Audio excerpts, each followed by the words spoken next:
Punker Mike.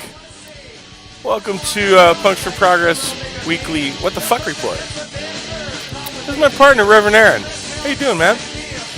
I'm doing good, bro. How are you? I'm doing good, thanks. That was written by Steve Soto that you're listening to in the background there. For those of you who aren't aware, we lost Steve Soto of The Adolescents and Manic Hispanic and Agent Orange and all these bands. We lost him this week. Passed away this week. Major influence on West Coast punk rock in the 80s, early 80s. I think he formed Adolescents in like 78. And resoundingly recognized as one of the nicest people who ever lived. So we are actually going to do a large portion of our show. We're going to be doing a tribute to Steve Soto in the show today, among other things. But there's real quick, there's some news about Mexico, Mike? Yeah, well, apparently they elected a far-left president. And this is after one of the most deadliest and bloodiest election seasons, apparently, that they've had. So, yeah, a couple of the candidates were apparently killed. But after all that, the far-left guy is the one that ended up winning. So, I guess it's been good for left-wing politics. We had a winner here, too, in this country, yeah? Yeah, and we'll be talking about that. So, yeah, I mean, it's just that there's a lot of just total political turmoil in Mexico. And like I said, there's a lot of journalists have been murdered in recent years and then hundreds of politicians and stuff. It's a real crazy. So, I don't personally know a whole lot about this cat that was elected, but my understanding is he's a leftist, and one of the things that was mentioned was about he's going to take a look at NAFTA, and he's not too stoked on what Trump has done with NAFTA. Interesting. So. Mexico is who has been devastated the worst by NAFTA. So that's promising. But hey, listen, we got a full show. We do. We're going to be talking, we're going to have a few laughs with Seth Rogen. We're going to be talking about the Florida Attorney General who got thrown out of a documentary showing of about Mr. Rogers, the movie, Mr. Rogers movie. She tried to fuck with Mr. Rogers. How dare you? I'll be fucking with my homeboy, Mr. Rogers. Yeah, dude. Fred's my boy, dude. So we're going to be talking about that. We are going to be covering This Week in Nepotism with because Ivanka and Jared and the money they made and where they're spending their money. We are going to be talking about the an army church circle jerk. Wait till you see that shit. Yeah, it's one of the weirdest, most insane things you've ever seen. So we're going to be talking about that. We have, as always, a awesome So-Cal Shannon Scene Report, and then we're going to be Shannon's going to hang out with us. We're going to talk about Alexandria Ocasio-Cortez, who Mike mentioned a moment ago, and we're going to kind of compare her to, at least I'd like to compare her to the history of Henry Wallace, and so we're going to talk about that, and then of course we're going to be doing our sort of in-depth sort of tribute to Steve Soto. So we got a full show, bro. We do, and it sounds like it might be actually a little bit lighter than some of our last shows. I literally had a meltdown, lose my shit episode on our last What the Fuck Report. I mean, seriously, man. It's crazy. I didn't know how to process what was being done to these families. Not that, we talked about it in the last show, but not that there hasn't been just massive, horrible oppression of people all over the world under capitalism for a very, very, very long time. But American policies in Central America. And I don't think I'm alone in it hitting really hitting home as right here kind of thing. We have kids, bro. We have kids. I mean, anybody with kids you think has some kind of compassion and some kind of empathy for what the fuck's going on over there. You'd think, anyways, yeah? Yeah. Anyway. I know. Well, now, hey, I got a question, though. But didn't you guys do some marching this week? We did. Are we going to talk about that? Talk about that for the Families Belong Together March.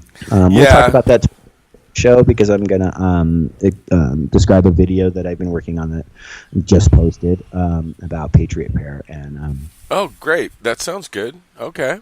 Family Together National March is kind of relevant to that, so we'll get to that at the end of the video. But hey, you know what? Let's see what STEM's doing. Whatever. Shall we? The Department of Homeland Security uses sophisticated technologies, like this night vision device, to detect terrorist threats along the U.S. border. And it's my job to maintain these systems.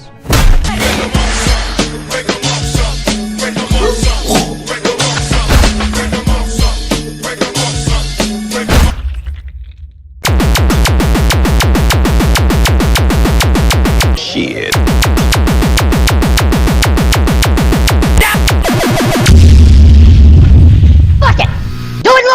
Rise and shine, motherfuckers. I am News the Stimulator, and this is the fucking news. Put simply, Keith, I ain't no fucking racist. Now, if I can be real with y'all, it seriously fucking pays me to give this orange glazed pork rind so much space on this fucking show. But every time you think he and his fucking scum-sucking cabal of psychophantic fluffers have hit rock bottom in terms of sheer fucking moral depravity, I am a hat, you are a shoe. I belong on the head, you belong on the foot. they just fire up the backhoe and go to fucking town. The latest up in this non-stop fucking freefall was the Orange One's official state-sanctioned policy of kidnapping over 2,000 brown kids at the border, ripping them away from their familia and throwing them in makeshift jails set up in the bowels of vacant fucking Walmarts. This family moment is brought to you by Walmart. This so-called zero-tolerance policy of Americana ethnic cleansing was authored by none other than Stephen Miller, the ghoulish, baby-hating racist who, in addition to bearing a chilling resemblance to the weird fucking aliens from the movie Dark City, We use your dead as vessels. also happens to be old college buddies with Brook Brothers fascist Dick Sphinxter, this 31-year-old fucking virgin. That's not true, Jake. Who also played a leading role in crafting Trump's anti-Muslim travel ban last year, is probably the most balls-out fascist member of Donald's inner circle left standing ever since Steve Bannon was shit-canned. This is Steve. He never thought it could happen to him. And Sebastian Gorka went back to Fox News. Undocumented immigrants are animals. And last week, like the true piece of shit that he is, Miller decided to celebrate his crowning policy achievement of successfully throwing thousands of terrified children into fucking cages by going out for an overpriced DC chimichanga. But before he could even complain that the salsa was too hot, Lo siento. Mi amigo quiero el pollo pastor. he was promptly confronted and heckled by a righteous hero who recognized his gone fucking mug from TV and decided to call him out. Hey, look, guys, whoever thought we'd be in a restaurant with a real-life fascist begging for money for new cages? And you can rest a fucking sure that wasn't the worst thing that happened to him that night. Hope you like your frijoles with extra pubes, you dumb fuck.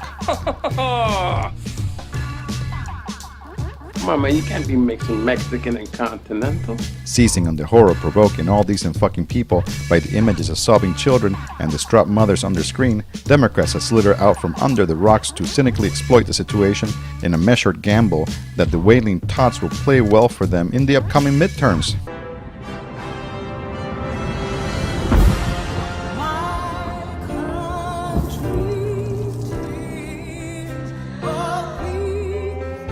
But while it's perfectly natural to be horrified by these shocking fucking images, them shouldn't act so fucking surprised. After all, the United Snakes has a long motherfucking storied history of ripping kids away from their parents. Fuck it, they've got a long and storied present. You think none of those 2.2 million peeps running away in the American Gulag system have kids? What about all the children snatched up by Child Protective Services or the racist fucking Indian Child Welfare Act? Truth is, these craven political hacks could give two shits about these poor children and are only responding to recent polls that suggest that 2 out of every 3 Americans disapprove of Donald's recent baby napping policy. Wait, what the fuck? That's 2 out of 3, 3 minus 2, carry the 1. Billy, crunch those fucking numbers for me.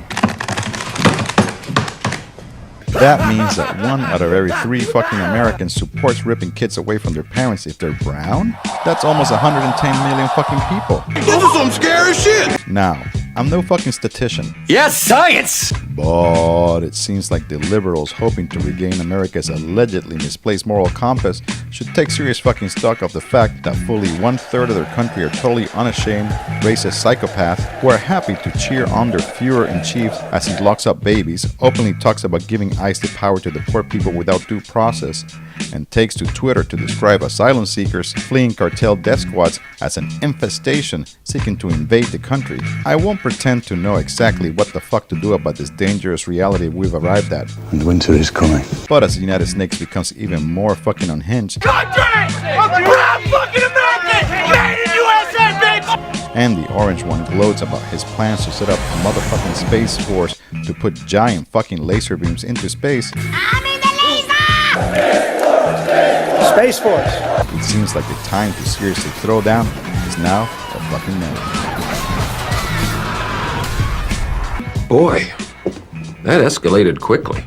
And that's all the fucking news for today. As always, don't forget to support my ass at sub.media/donate, or buy a t-shirt or a coffee mug with my face on it, or pre-order our brand new Black Block t-shirt at sub.media/gear. And remember to follow me on all your mass surveillance and mind control platforms. Just search for Stimulator. Hasta la pasta, compañeras.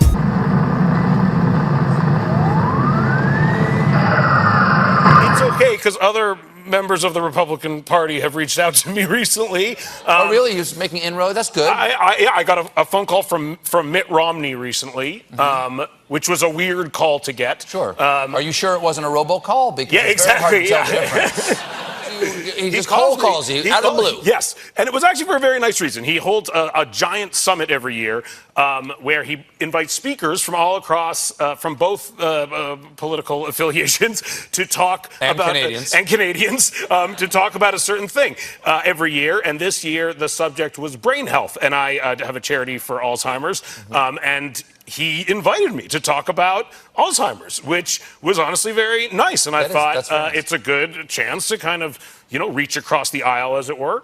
And so I went there, and almost all the attendees were Republican people. And so I'm okay with that. But I didn't know how I would react, honestly, in every situation. So I was put into a bit of a pickle, wherein at one point, 2 young, very young, very young white teenage men. Think how white they were if I noticed how white they were, because I'm white. You're Canadian. Yeah, I'm Canadian. Yeah. We're the whitest people, and so they asked to take a picture with me. They're maybe like 16, 17, and fans, very nice fans, clearly fans of mine. And then they said, "Our dad wants to meet you." And I turned around, and Paul Ryan was walking towards me. Oh, okay. How'd that go? Well, I didn't. My whole body puckered, as it were. I tensed up, and and I didn't know what to do. And he came over, just grabbed my hand, and I'm shaking his hand. I don't know what to do. And he said, "Can I have a picture with you?" And I look over, and his kids are standing right there, expectantly, clearly fans of mine. And I said, "No way, man."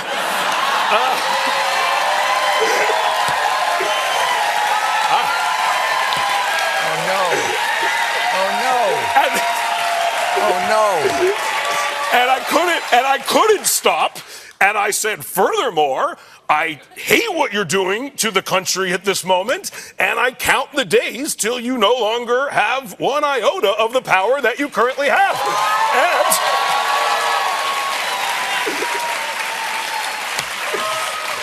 And I look over, and his kids are still standing right there. And I feel very conflicted about this at this moment. Because it's not their fault. It's not their fault, but at the same time, they should probably learn that if they like a movie or song, the person who made that probably doesn't like their dad that much. And that is mostly my takeaway from the thing. And then I had to go up and speak. I was going to say, what was the actual speech like? So I was vibrating from that interaction, and Anthony Scaramucci was also there. And so I get up on stage, and he's like the first face I walk in on. You can see him right there in the front row. He's right there, and I'm talking about Alzheimer's, which is hard to make jokes about. But I thought I would take a swing at it, and I said, we're here to talk about Alzheimer's, which potentially, anyone who has a brain, it's a potential threat. So Anthony Scaramucci is in the clear.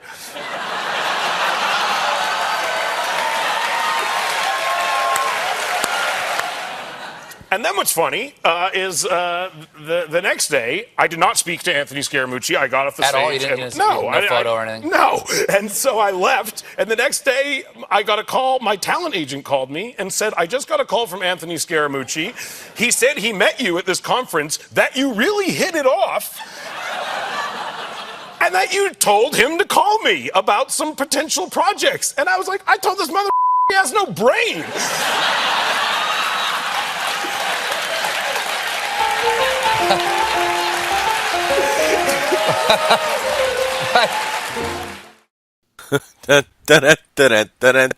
If I only had a brain.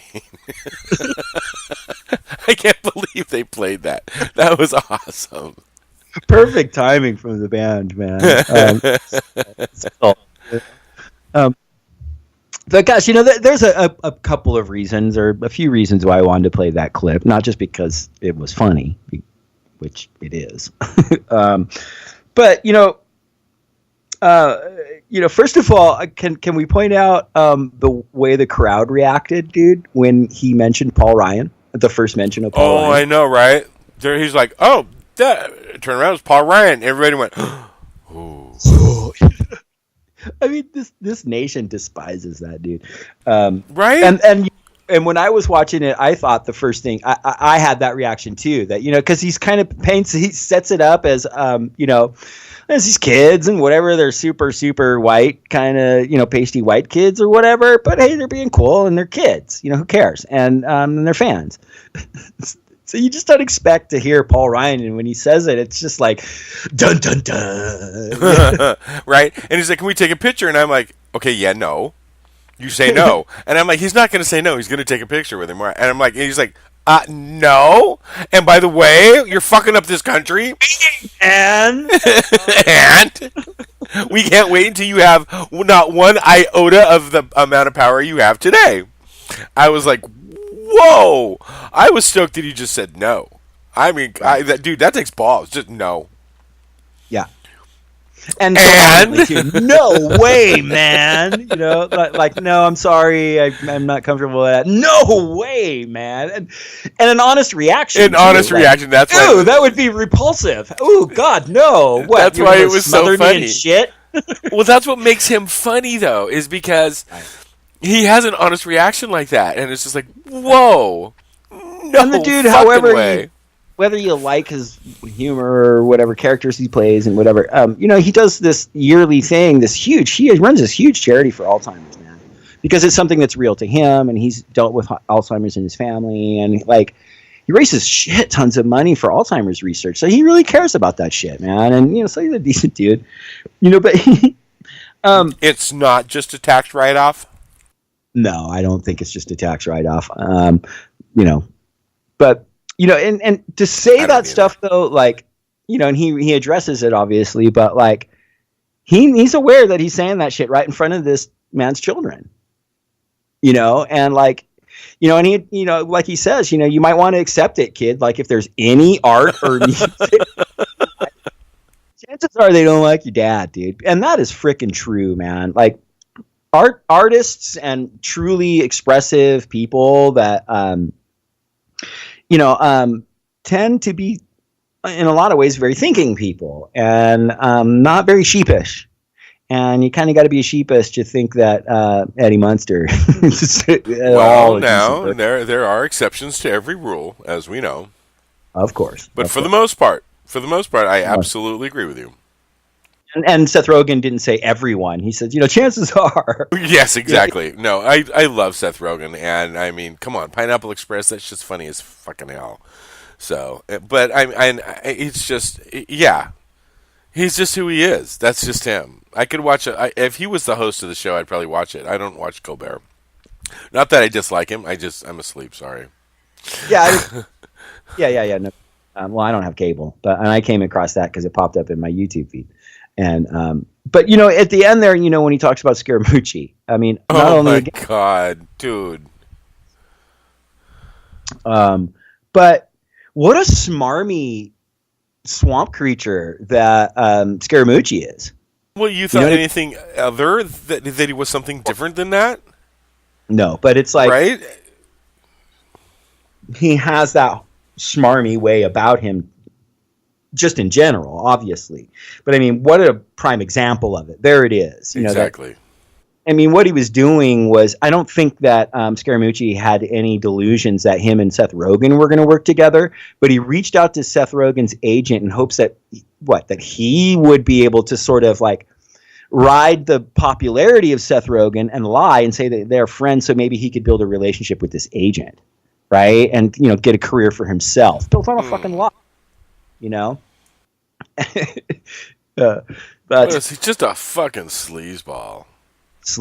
And again, it's important because that's the swamp that Trump was going to drain. That this is the people. The reason we know, but the swamp creatures don't see that those were swamp creatures. They all look the same to them, apparently. I mean, just the bottom line is we would never even know who Scaramucci was if it wasn't for Trump. So there it is. And so we can move on. Let's, who I fucking just love and have, I think, since probably before I could talk, would be Fred Rogers, man. God, dude, I fucking grew up sitting in front of his neighborhood. You know what I mean? I didn't do a whole lot of Fred Rogers. I was a little older. You're a little older, but but I mean, if people have been watching the What the Fuck Report, we always go out on a remix of a Mr. Rogers thing, and because Fred's the man. It is the man, and let me say this: as far as me growing up on Fred Rogers, I'm a huge fan of Robert Anton Wilson, and Robert Anton Wilson talks a lot about points in your life of imprint vulnerability. These sort of transitional, pivotal moments in your life, say puberty or, coming of age or, maybe menopause.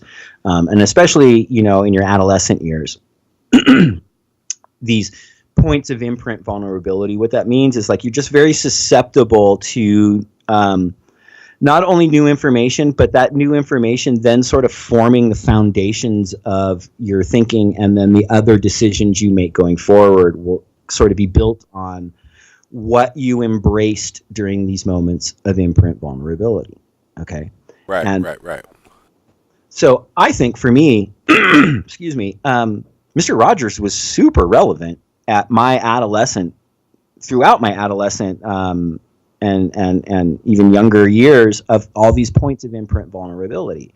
And I think the messages that he was talking about every single day got rooted into me, into my core thinking in a lot of ways. And so what are his messages? Hey neighbor, would you like to be my neighbor? I'd like it if you're my neighbor. You're my neighbor. Let's do our best to kind of get along as best we can. And you know what? Let's share love. And also, let's have an imagination. How's that? And he's got the castle, with the king and stuff that are always screwing up, and the king is always getting it wrong. And he had this very subtle way of saying, maybe being the one guy that's in charge of everything isn't the best way to do things. And maybe it's more about community and individuality and working together and, so Mr. Rogers is just, he's important to me, dude. Isn't that weird coming from some foul-mouthed fucking... No, it's not. I get it. Totally get it.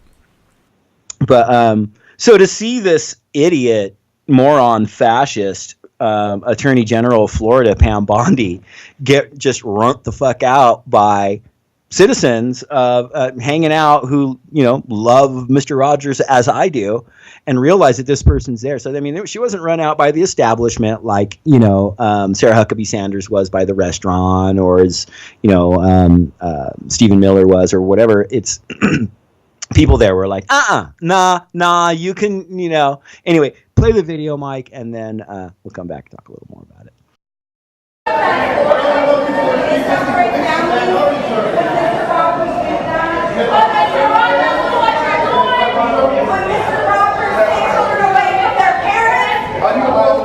When Mr. Rogers take away health insurance,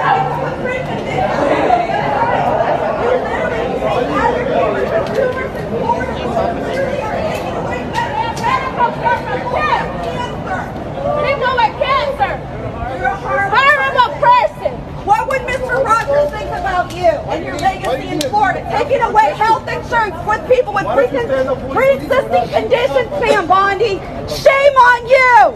Shame on you! What would Mr. Rogers think about you? That was the best line right there, man. I don't think he'd be too particularly fond of her, you know. He wanted to welcome people into his neighborhood. Right. Not separate. You know, what would you think about your healthcare? You know, that was just fucking great. So kudos to them for doing that. That's, you know, again, that's what we need to do, you know. You know, the thing, you know, they're talking a lot about, and this is relevant to the Seth Rogen clip too, you know, this whole concept, you know, Maxine Waters came out and said, yeah, you need to go out and confront these people in public. And of course, the alt-right freaked out and the far right is freaking out and trying to pretend that that's some type of, you know, call to violence, which is just not even remotely close to one, right? But it's, you know, we got to keep civility and all this, you know. So first of all, the people calling for civility are some of the most violent far-right fascists on the planet. But, you know, this concept of civility, you know, this isn't, the Trump administration isn't this traditional Republican thing. I mean, in a lot of ways it is, of course, and it is, you know, we've argued that it is sort of the manifestation, the final ultimate manifestation of what the Republican Party has been pushing forever. But, you know, there were times when, yes, and there are certain circumstances under which, you know, you should give a certain sense of civility to your political opponent, right? And there are some Republicans that can have a substantive discussion with you. And I will 99.99% of the time disagree with that person. And I think it ultimately will lead to something like Trump. But, you know, this is different. What we have going on now, bro, is not that. This is a fascist regime.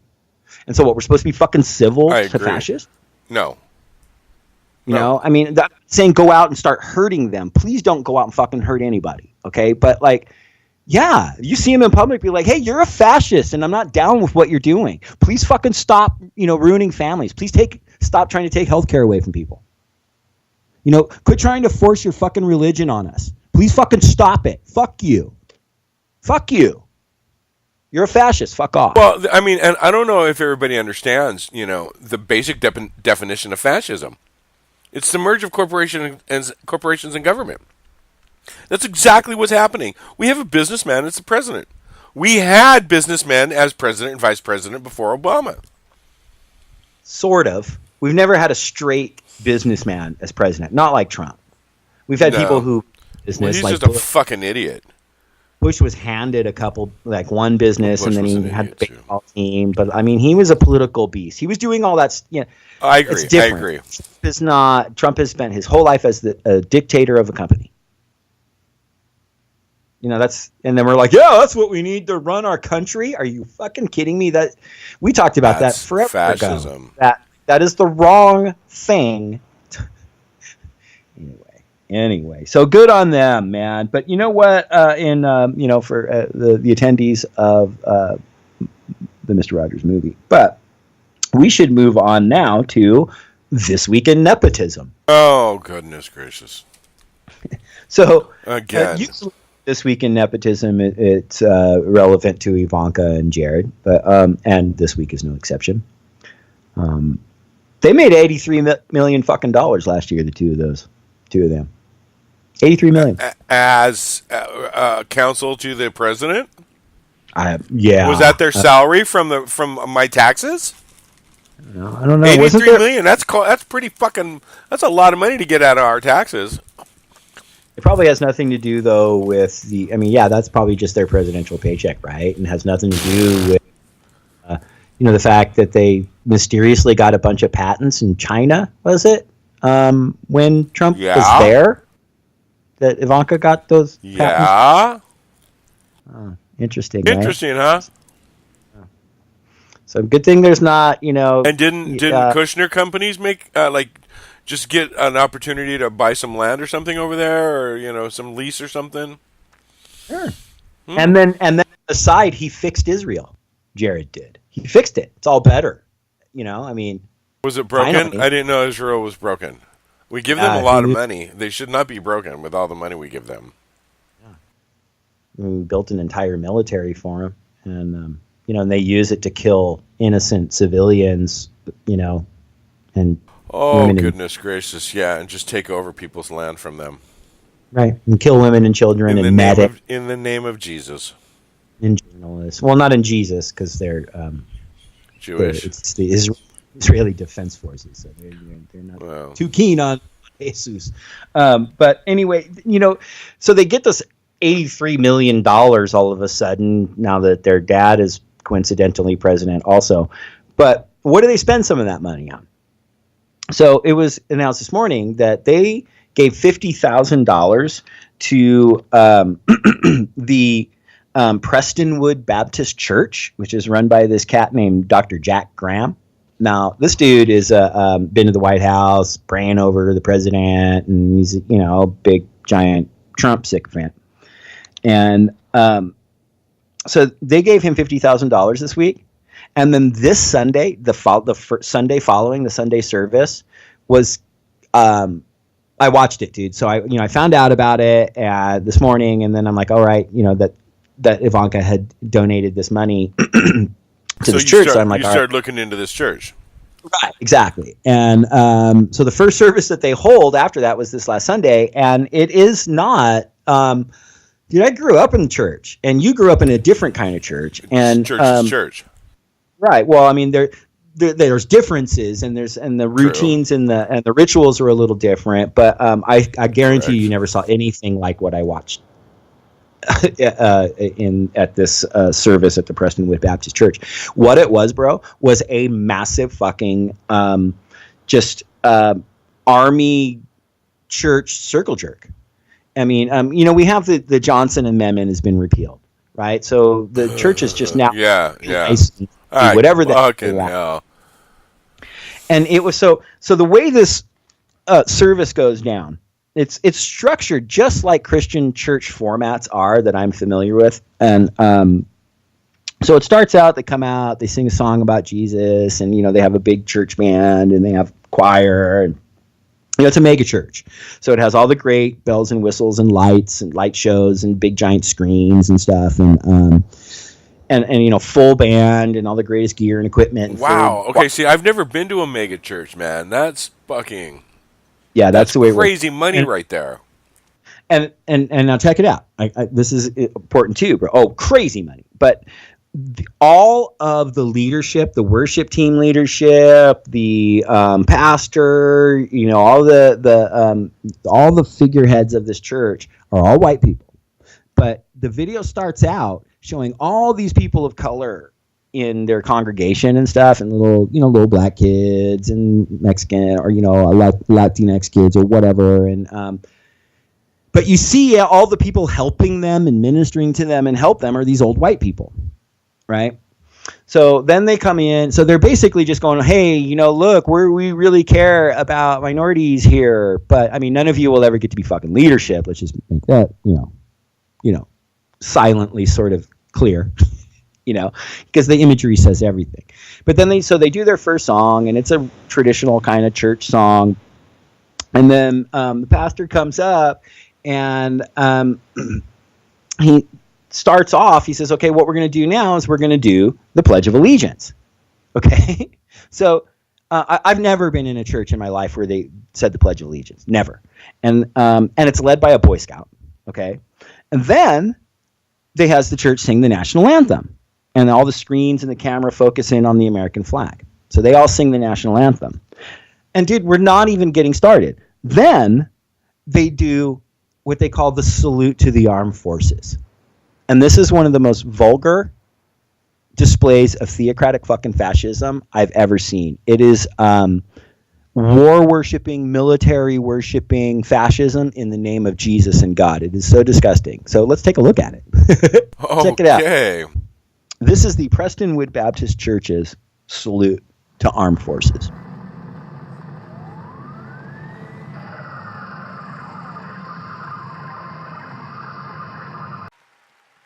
Look at that, dude. That's a mega church right there, man. I've never seen a church like that, ever. 2 big fucking screens. That looks like a soccer stadium. Very, very white horn section. United States Army up on the screens. Well, I was just said the choir's awfully white. Mormon Tabernacle Choir going on there, huh? Yeah. Well, and for like every 20 white people, there's, one person of color. This guy. Okay, where's this guy from? I mean, they just must be members of the church that happen to have served in the military, But keep in mind that this is on the heels of being handed $50,000 from. Well, $50,000 can buy some pretty big screens. I mean, I'm sure they already had the screens, but I mean, like. I know. I'm just saying. Oh, here's the Navy dude. Of course, they got the sailor, right? Because he's the low man on the totem pole. Look at this dude. He's. I wouldn't want to mess with him. Big old stocky sailor dude. He has a hell of a lot of neck. Like I said. So they're just playing the corresponding songs with each branch of the military. Right. This is a church. In church. In church. In War. church. Look at all the flags they got hanging.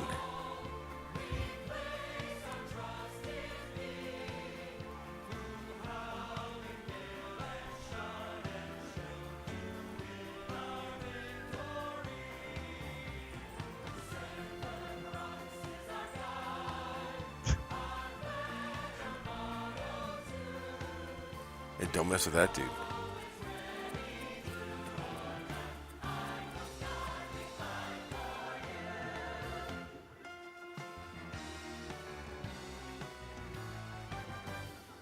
Because Jesus and stuff, because this, I guess.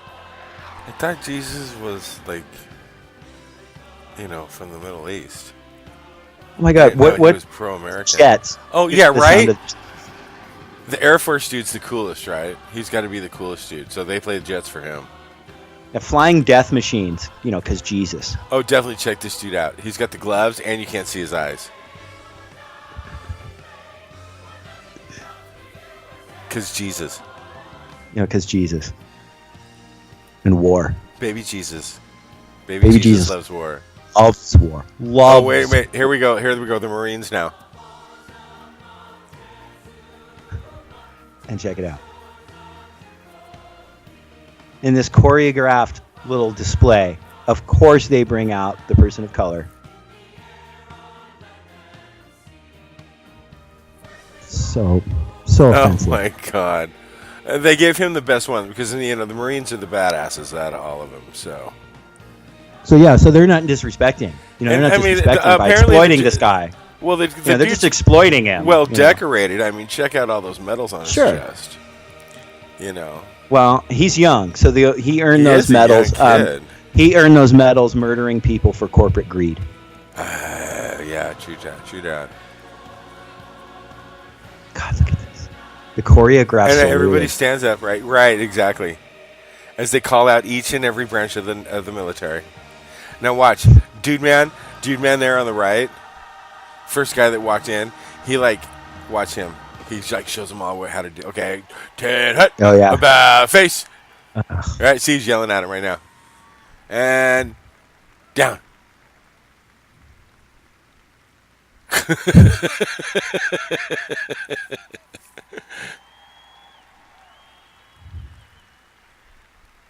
How come he gets to? I thought the Marine was the badass out of all of them. Oh my God, dude! That was just. Go ahead. That's just vile. It's vile and disgusting. I can't see how anybody can look at that and go, okay, first of all, the displays that they do in front of sports games, in front of sports, that's all a big fucking military commercial. That's all that fucking is. Don't give me this bullshit of patriotism. It's not what it is. That's a goddamn commercial for your fucking war machine is what that is. That right there, now they've just added fucking Jesus to it. Department of Homeland Security paid for all that sports stuff. Yeah, they did. They did, and then they got busted for it, so they had to give all that money back. They're like, no, you can't do that. But it's like, okay, so now the NFL does it for free. Now they don't even have to fucking pay for it, dude. They just give them a free fucking military commercial.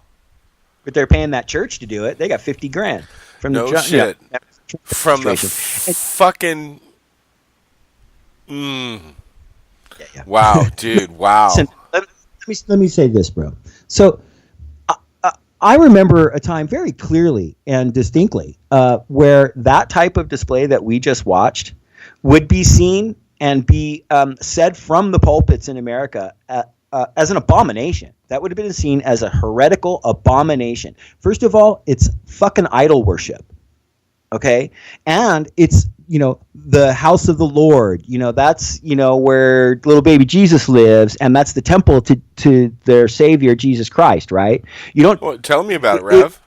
It's what's called defiling the house of God, to bring in this crazy sycophantic worship of the military in the house, quote unquote house of God. I mean, that was just a blatant display of heresy and fascism, super fascism, military worship in the house of what the fuck happened Christ? To separation of church and state? The Johnson Amendment gone. Now it's not a separation anymore. And remember that pastor, he hangs out with Trump. And prays with Trump and talks to Trump. And he got $50,000 out of his kid.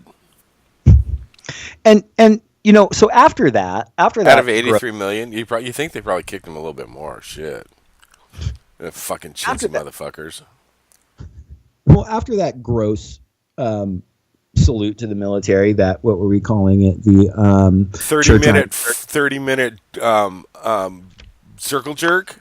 Church Army circle jerk. Yeah. They get in. They then go into this video showing all the work they do in these third world countries.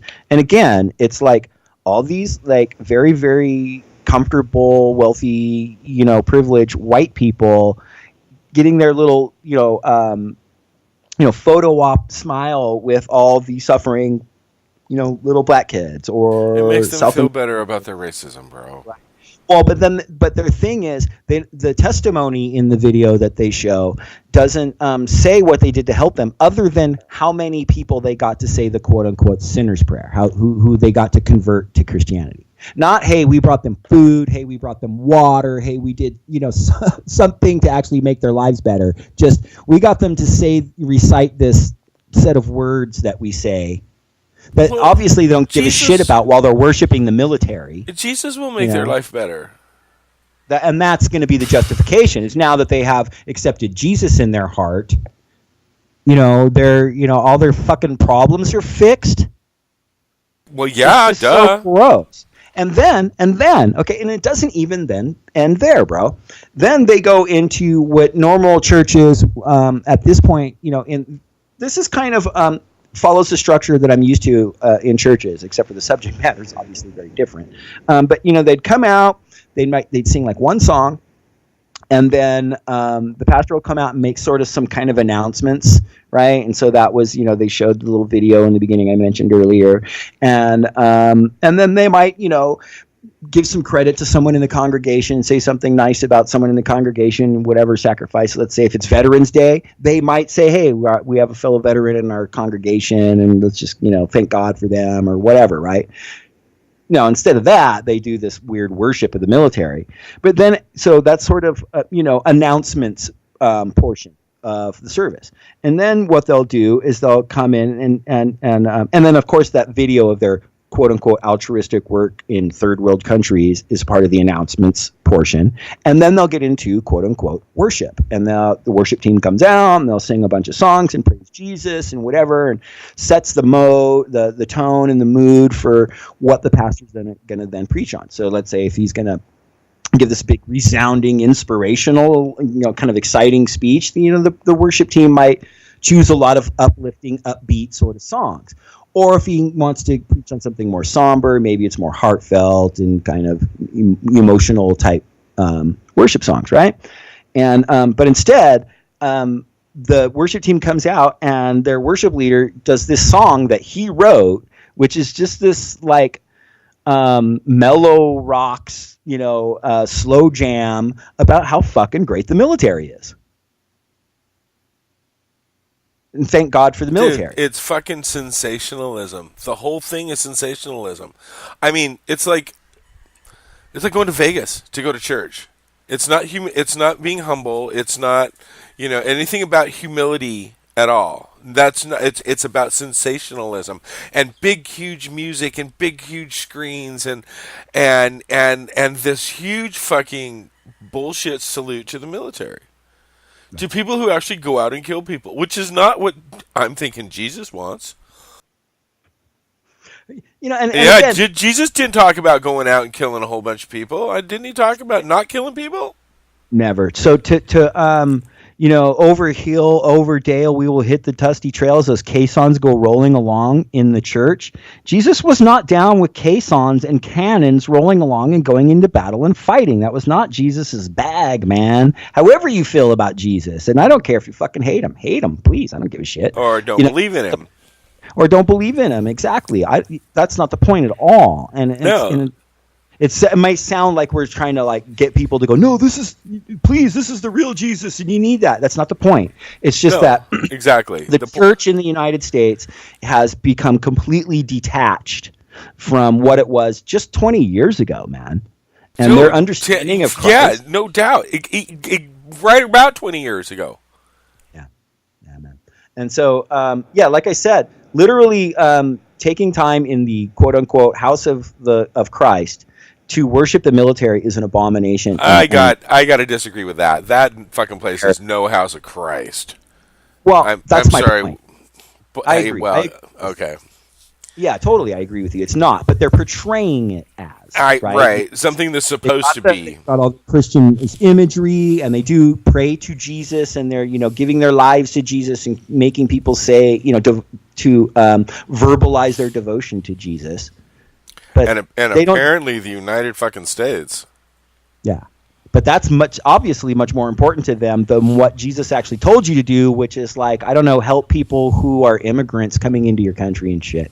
But anyway, I think we've covered that enough. And so you know what it's time for, though? That's right. Time for the So-Cal Shannon Scene Report.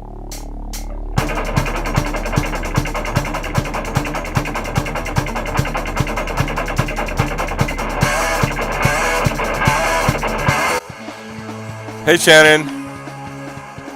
Hey, Mike. Hey, Shannon. Hey, Aaron. I imagine you have a scene report for us. I hope so. Because otherwise, what the hell am I doing here? I think you could Yes, wink. I do. I have a scene report. I know everybody's probably been paying attention to all the Families Belong Together marches, and some of them have turned into kind of occupied movements, different facilities, ICE, detention centers as well. And the one in San Diego, it goes until Saturday, July 7th. This one started on the 23rd. This particular one is at the convention center. So this one's for 2 weeks. It's been going on. Is it called? And that ends on Saturday, July 7th at 12 p.m. So until then, you can go to the Civic Center and. Is it called Occupy San Diego or what? This is a Families Belong Together. Okay, gotcha. Sorry. it's just a lot of groups have been kind of working together. Sometimes they end up marching from there to the detention center. I know, there's all this fucking solidarity going on, man. I know. Alex Jones can't handle that shit. Oh my gosh. It's going to turn his World frogs War, it's a civil war. Civil War, and he has his shirt on the 4th of July. Anyway, so yeah, that's going to end at 12 p.m. at the Civic Center in San Diego.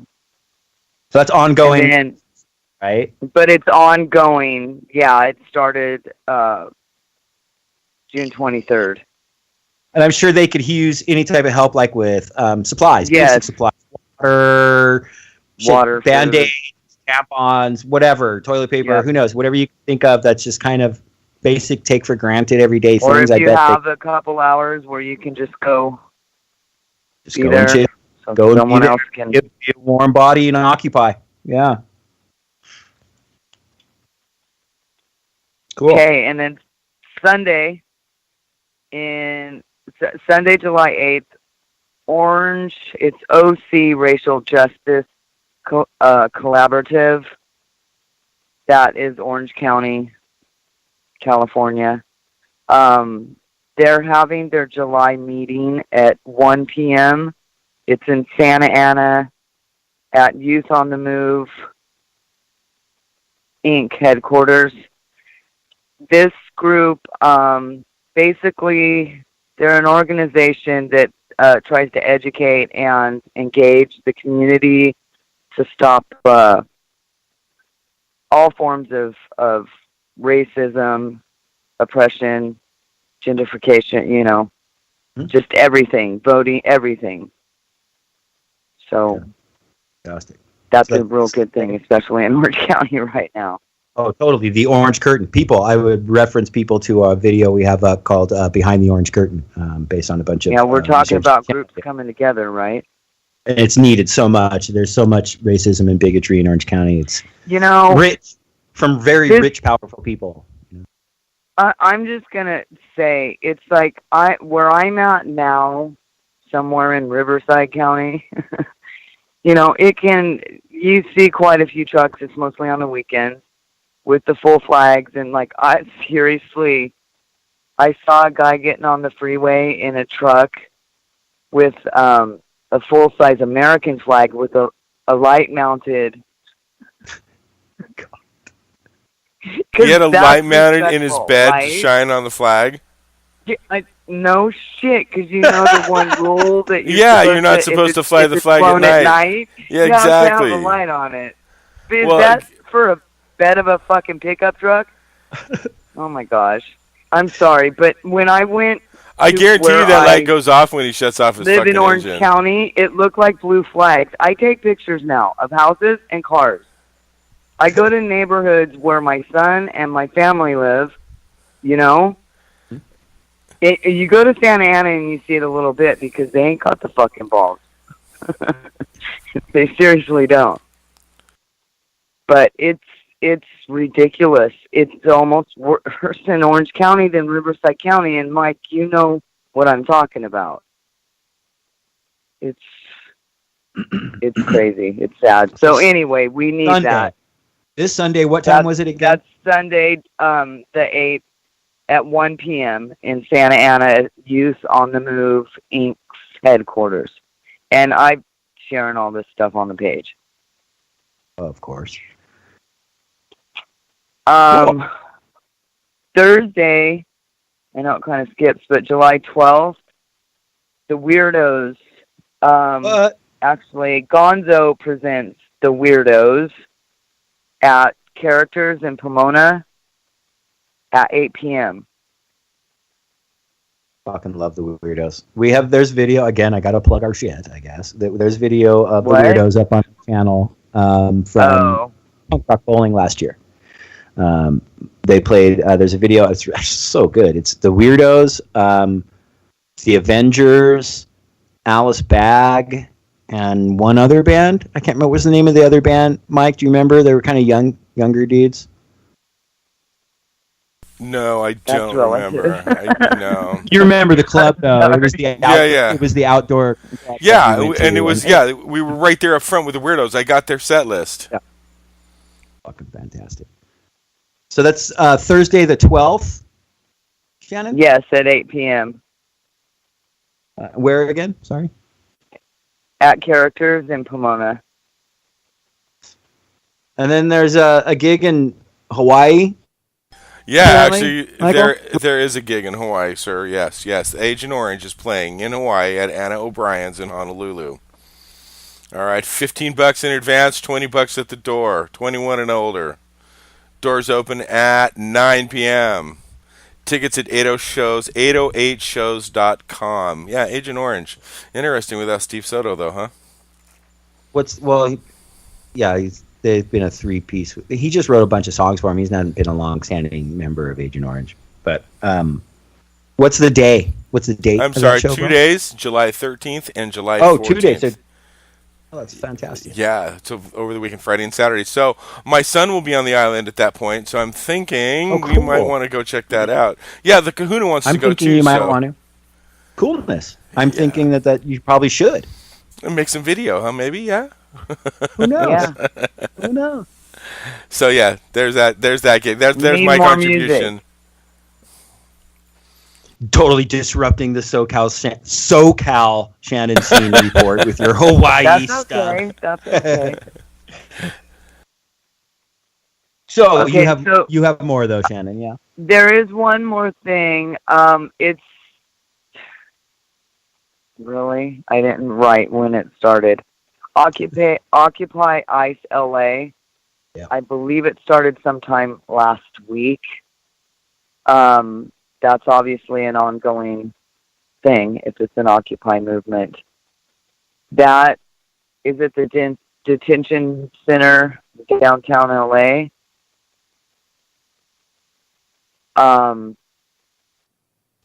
You guys, I shared it and I didn't write the information down. I'm so sorry. I couldn't find it. I'm like, where is that? I know I shared it and anyway, so I finally found it. We'll throw the image. People. Yeah, it's up there, and I shared it to the page. I've been sharing the action as well, and I just wanted to mention that this is caught on. What started in Portland, and then it was Tacoma, and then Detroit, and then San Francisco, and then today Philly. We got people like telling us, "Hey." And that's why Facebook sucks, because I'm not getting these. I go to these pages, I'm like, wait, yeah, I knew I followed this, and I'm not seeing this stuff. I know the algorithms. Thank you guys very much for doing that. Yes, please do send it to us. And we've been trying to share everything I've got. I get a lot of the notifications for the Occupy ICE PDX stuff, so I've been trying to share everything I get from them.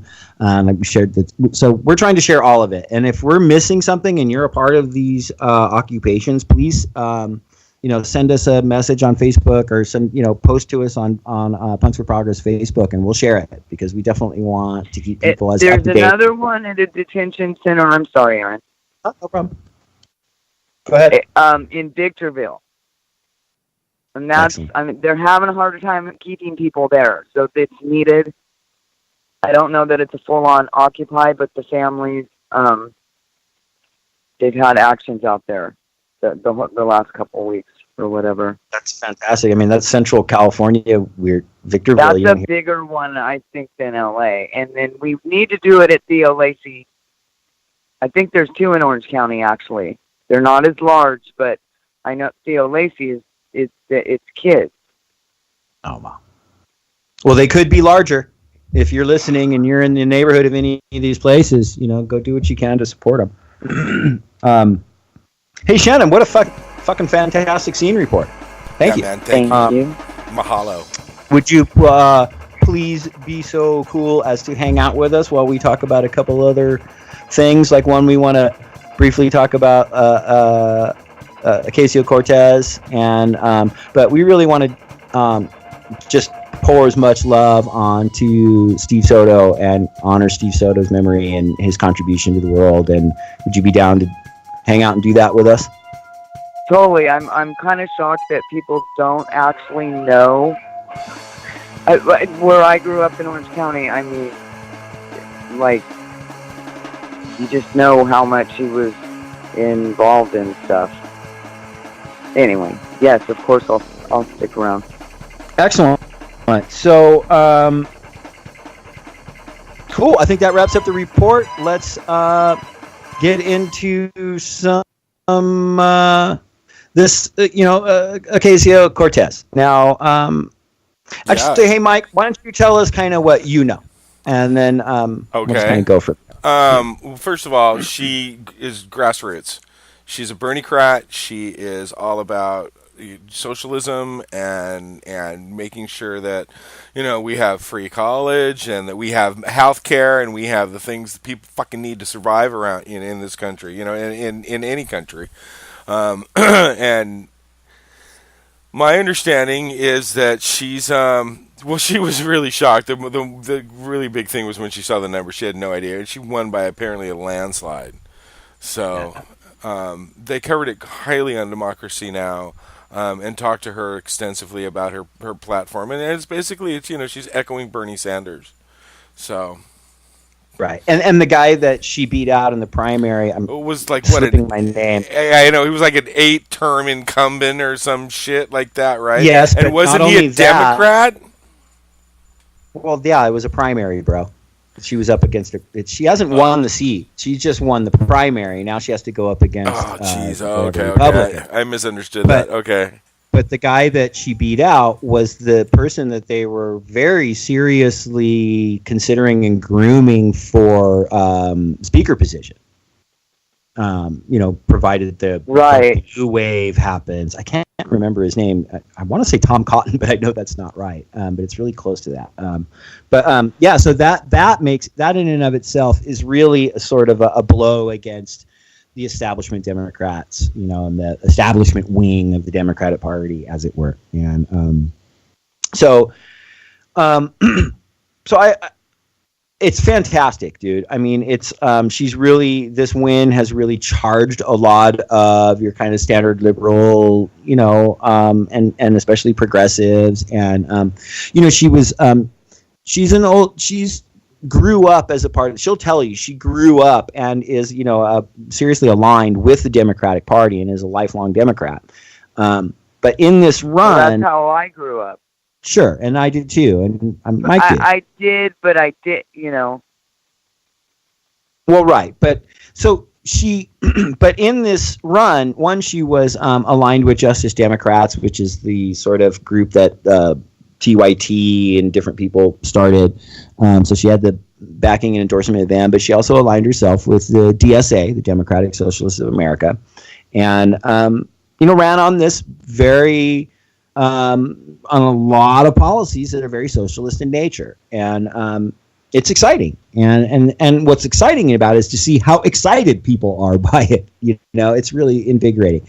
Now, with all that said, like, I don't want to like take the piss out of it or try to, you know, let the air out of or hurt the momentum. Not necessarily. I mean, I just want to be clear. But we do have to be. We have to do everything right now. We have to strategize, and unfortunately, you know, we have to understand the playing field for what it is, you know. And so, yes, she is running on a lot of very, very socialist-based policies. But she's not a socialist. She still believes in capitalism. And so, if you really get into the core basics of what socialism is, it's a critique of capitalism. I mean, so that doesn't mean she's this twisted capitalist and she's the enemy and she's the bosses. Please don't misunderstand. I don't at all. I'm not even trying to. No, I understand. As anything negative at all. I think what she's doing is great, and I think that she's going to be, in a lot of ways, she can be really good for the people of this country. Okay, but in understanding what socialism is and what it isn't, she just doesn't fit the actual definition. And that's a lot of people who are kind of sort of new to socialism. By no fault of their own. It's not been a popular concept in our country, so it's new to a lot of people, especially because of the influence that Bernie Sanders had in 2016, right? So, and a lot of people are bridging their way to real socialism by this, what they kind of perceive as a compromise between capitalism and socialism, which, again, is not reining the capitalism in, which is that, I used to believe that you could do that too. And you can to a certain extent, but you have to have the right people in there. But anyway, it to me, it's just for so long it has gotten to the point where it's so bad, it fails again, big time. Lots of people get hurt and suffer. That's right. And it just keeps doing it over and over and over again. Right. So that's why I don't believe that it works. And here's why. Mike and I have talked about this a number of times on the show when we've talked about FDR. And this is going to be relevant because we'll be able to talk about Henry Wallace here in a second. But FDR did essentially, in many, many ways, not exactly, but almost what Bernie and Ocasio-Cortez and stuff are kind of pushing for, which is a very setting up a very strong social safety net, and diverting tax money from the rich, and FDR also strengthened a lot of the unions, so he did a lot of pro-labor stuff, and so what he did is he saved capitalism. We'd had the Great Depression. Capitalism was in a shambles. Workers and poor people. And that's how he did it. Never a bad thing. But it's not a bad thing. And he nobody's perfect. Right. And he created the middle class as a result of this. Now, by putting all of these regulations onto Wall Street and all kinds of protections for middle and lower class people, and for labor and for workers, and and all this stuff. But what happened since that time, and instantly, the very wealthy, powerful capitalists went to work at dismantling piece by piece everything that he put in place that built the New Deal, and it just took them until now to finally do that. And so that's why I'm still a little apprehensive when people think that someone the unions have been being attacked by I call them the Koch brothers, because that's just what they are. That's how it's spelled too. For a very, very long time. And me personally, my union, it's newer, and I think maybe it was a couple years old when they started in on us. And seriously, they've hurt my union tremendously. Fucking personal.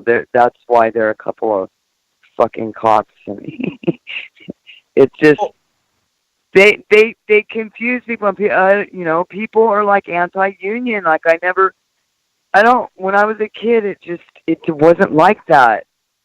In the late 70s, 80s, Mike, do you recall? I mean, it was like, if all else fails, you can go get a good union job and you'll be able to support yourself. Oh, totally, dude. And have shelter and food. Construction. I mean, guys working the street, working construction. I mean, that was it. Work with your hands, and you could make decent money and support a family. Yeah, I mean, my buddy that I hung out with in Walnut, Stewart, man, that's what he did, and and then after the Bush era and that fucking economic collapse. He lost his fucking job. I started losing my business. It did. But no, I'm just saying. But it was after. It was after the collapse in 2008 that he lost a lot of his work, and so we were struggling from that. And I lost a lot of my business, and I was struggling with that too. But we talked about it. We've always thought, well, dude, if you can work with your hand, I mean, this is what we did. You can't do that now. Yeah, after the late 90s, I couldn't find a union job. This administration has crushed unions. They've crushed labor. And I don't understand why these freaking blue-collar dumbasses from the Midwest don't fucking get it. He's going to bring back coal. He ain't bringing back coal, dumbasses. He's cutting Everybody's a worker in the whole world. Exactly. Everybody's a worker. We all have that in common. If we just stop fucking working all of a sudden, who are we hurting? Them, not us. Them. We can take care of each other. So what you were saying earlier, So what you were saying earlier, Shannon, about how you used to think, if we put all these, sort of regulations and things that we can fix it, but you see that I always thought it'll ultimately we're going to help us. Right, and they are good, and I would support putting regulations on these things. Don't get me wrong, but it will be only a matter of time before all the great work that Ocasio-Cortez will hopefully do, capitalists will ultimately undo it. And that's why she's just not, let me finish, please. That's why she's just not a true socialist. That doesn't make her bad, doesn't make her the enemy. She's going to do good things, and she's going to, giving voice to marginalized and oppressed people. So she's fantastic. But when you want to understand socialism, let's just understand it for what it is. And we've had, and here's another thing, the alt-right has really, especially the alt-right, and in a lot of ways, the quote-unquote liberal media is sort of echoing this. They think is that we're all communists. Is that Ocasio-Cortez is this radical, I've seen so many videos like Hannity and all these people talking about how this is the most radical candidate in American history, and that is ridiculous nonsense. She's not even close to being the most radical politician in U.S. history. She is radical by all intents and purposes. They say that about Maxine Waters now. I know. So we've had, we were talking about FDR. Much respect to her, but. And I agree with Maxine Waters, and she did not for the record, she did not in any way advocate violence against anybody. She said go out and fucking However, the other side is advocating fucking violence big time, and that's not right. Okay, so we were talking about FDR earlier, and his last vice president was Henry Wallace. This dude was he made his political history by being an advocate for agriculture and for farmers and for labor. He was the Secretary of Agriculture first, and then he becomes the vice president as a devout freaking socialist who makes speeches that talking and praising the history of workers' revolutions, including the Russian Revolution and South American revolutions and the Cuban Revolution. I mean, or not the Cuban Revolution, but I mean a number of different workers' revolutions and socialist and communist revolutions, right? And all about the workers. And so he was, again, not to minimize anything that Ocasio-Cortez does, but he was more radical and he was further to the left of her. So she's just by no means the most radical we've ever had. Henry Wallace. He was definitely to the left. Yeah. And he was ultimately the powers that be within the Democratic establishment, party establishment, totally moved against him and had him removed and got Harry Truman in, who then dropped the fucking nuclear bomb on Japan when FDR died. Okay, so not very, very reminiscent. Oh, and by the way, they called Eleanor a lesbian back then. So I'm just saying the nastiness is nothing new. Well, anytime you're trying to make real change, you get drugged through the dirt. They were brutal towards her, and yes.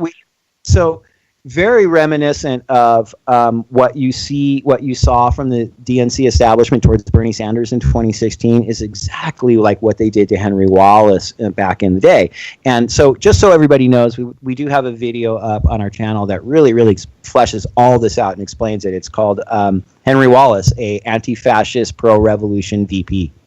So that's on our channel. Please check it out. And once again, anti-fascist means that you don't believe in fascism. So Antifa, okay, back block. It's like, how are we even still having this fucking? Right. It's common sense, for fuck's sake. It's not common sense. People don't fucking get it, dude. They still don't because fucking get they it. spew all these lies. Well, they're a little too distracted with other things that shiny objects that distract them very easily. Yeah. Okay, so listen, I think that we've covered it, and I really do want to move on to giving some love to the memory of a badass by the name of Steve Soto. So as many know, he passed away in his sleep, thankfully, this last week. He was 54, is that right? Yes, he was 54. Yep. He was my age. Because you're 54. I am. Right? I am right now, yes. And so we're going to play a bunch of different songs that Steve wrote, and from Steve, from different projects that he was a part of, and we're going to play some stuff from different, iconic members of the punk rock community giving tribute to him and homage to him. And we're going to start off. This is a video that Jack from TSOL posted, basically just a number of hours after we all found out about Steve Soto passing. So you want to throw that up, Mike, and then we'll come back. Yeah, let's do it. Cool. Hey, we're there. I'm here. Anybody there yet? I'll wait till you're here. I guess I don't need to wait till you're here. I guess I could just chat and not wait till you're here, because it probably doesn't matter. Anyway, so I just wanted to come on and just talk about Steve for a minute. A lot of you guys know that Steve Soto died yesterday, and he just okay, real quick, seriously, the nicest guy in show business. I mean, I have never heard a bad word about him. I can't tell you how many calls that I've had where guys just say, fuck, why couldn't it have been somebody else, you know what I'm saying? And I could run down those lists of names where it's like, where guys would say, oh, why couldn't it have been fill in the blank, or fill in the blank, or fill in the blank? And, I mean, I'd love to find someone that has a bad word to say about that bastard. I mean, never a bad word. Never. I mean, and don't get me, look, and I get it. He's human. I get it. You know what I'm saying? But seriously, the nicest, hardest working, most positive guy in show business that I ever met. It's like I've done records with him, and it doesn't matter what I've done. I'm not even going to tell you. I'm not on here to promote fucking anything I've done. I'm here to talk about him. And I'd call Steve or sometimes Steve would call me and say, hey, when are you working again? What are you doing? Let's do something. Or he'd get mad at me because he'd found out I did something and didn't call him. So he'd go, wow, come you didn't call me on that?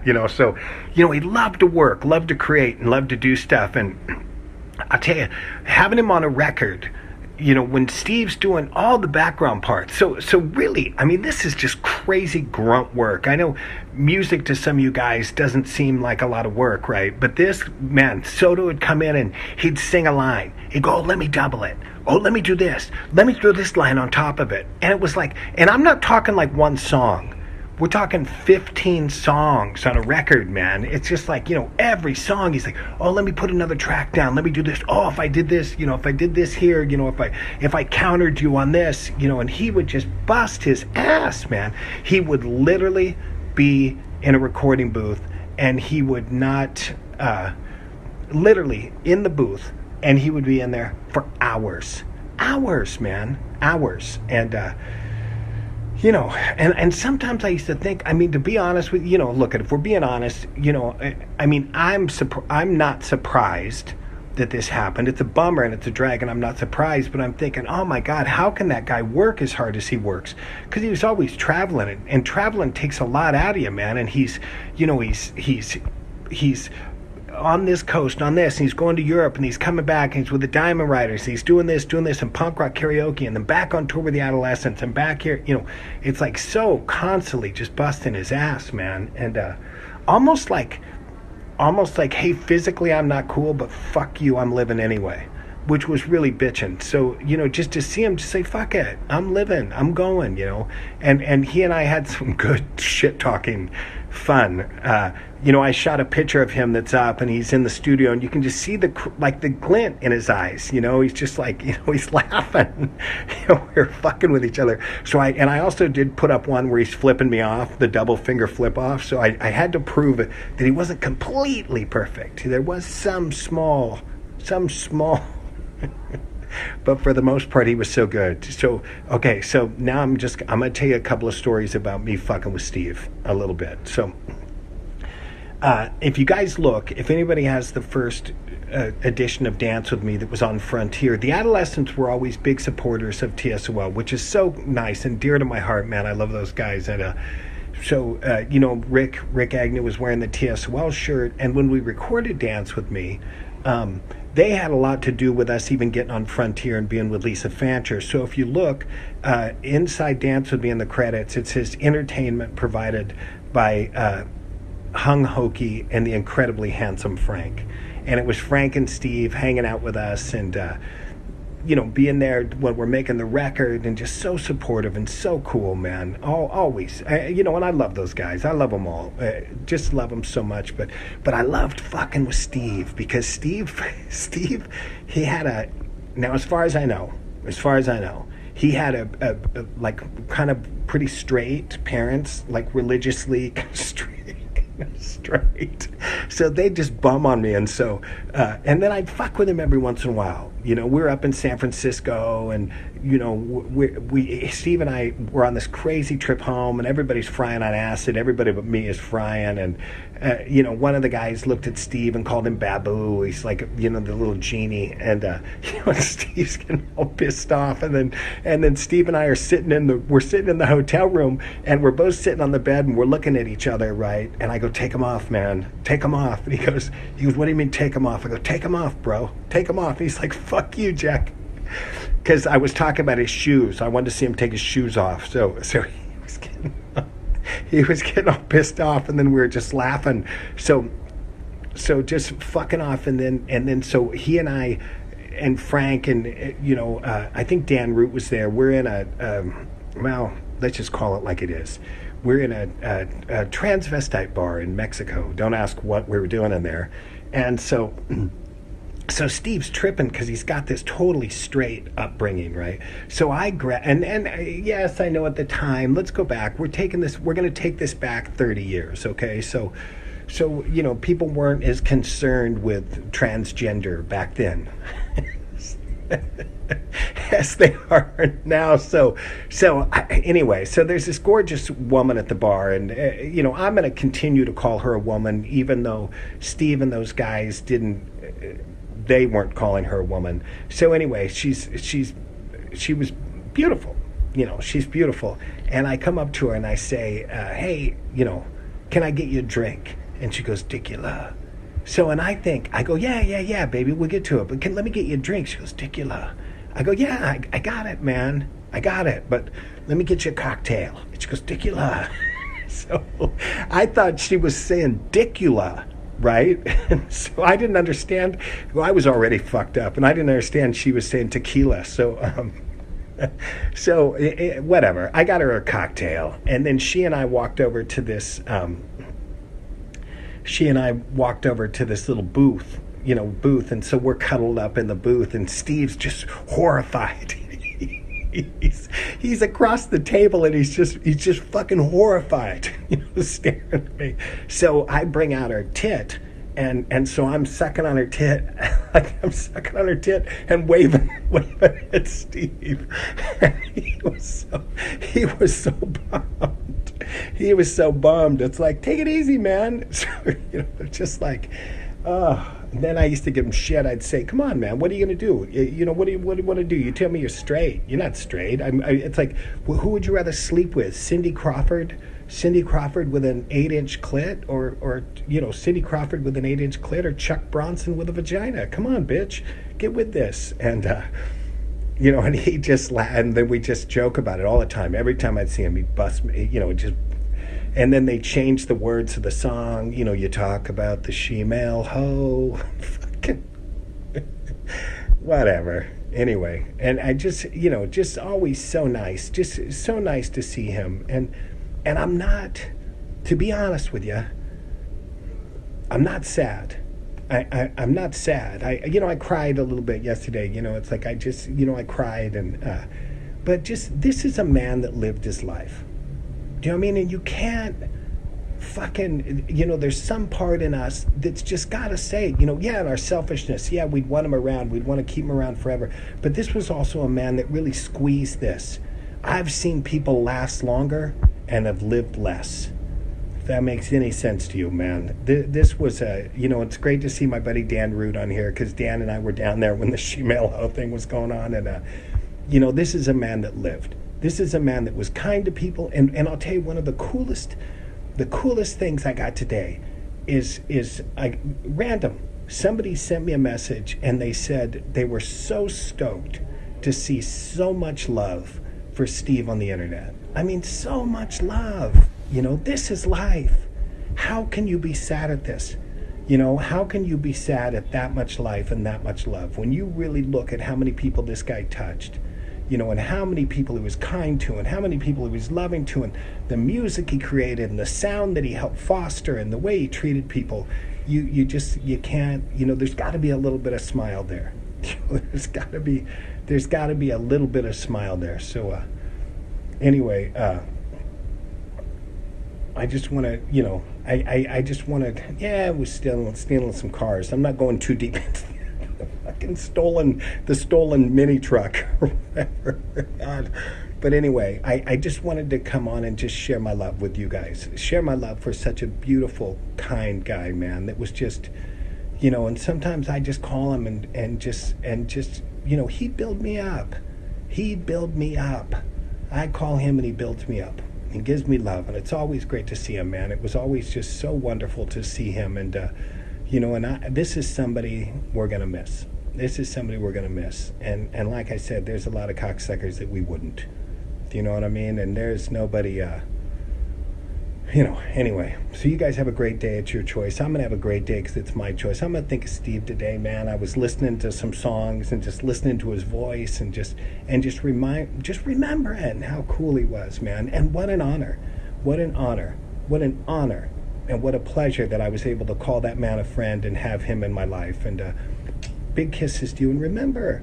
I always get on you guys, man. Be polite, be kind, be grateful, you know, and realize that the people that are with us, tell them you love them, man. Take the time out to tell these people how important they are. You know, maybe some random calls today in Steve's honor. Random calls to just tell people, hey, I love you. I love you. Thank you. I love you. Thank you for all you've done for me. And anyway, bye-bye, you guys. Have a great day.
Okay, so that was The Adolescents playing Democracy. A fucking sick-ass track, for sure. One of, you know, obviously that's the band that Steve Soto is most associated with is The Adolescents. People know he's the dude from, you know, Adolescents, and he was in Agent Orange and you know, and so on. But he was involved in a lot of fucking projects and helping everybody within the scene on their projects and working tech in the studios, as you know, you heard Jack describe. But you know, so I think maybe a lot of people aren't really aware of how much Steve has contributed musically to, history. Like Manic Hispanic, for instance. I don't think he had anything to do with Manic Panic hair gel or hair color. No. But Manic Panic might have had something to do with Manic Hispanic. Yeah, who knows? Yeah, for Maybe. real. I don't know. I don't know who thought the name up. I never heard that story, I don't think. So actually, you know what? Let's play a track from Manic Hispanic. This is them doing actually, Manic Hispanic. They do a shit ton of covers and stuff, right? Yeah, that's what they do, and they put a Latino spin on them. Punk rock covers, and it's funny. And it is funny. It's funny as shit. So let's check this one out. King's got a Mexican crew. The King's got a Mexican.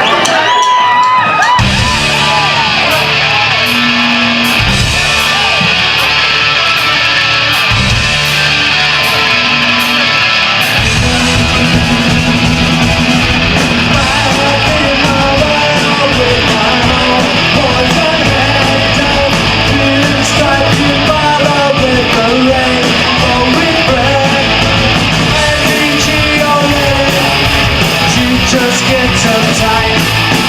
I just wanna stay in the all night. Where are you at? Oh, call somebody back.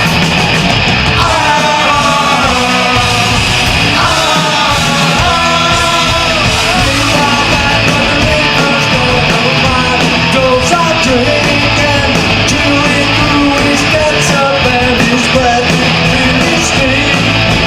We just go out through, looking for a fight. I just wanna stay in the bayou all night. Where are you at? Oh, call somebody back.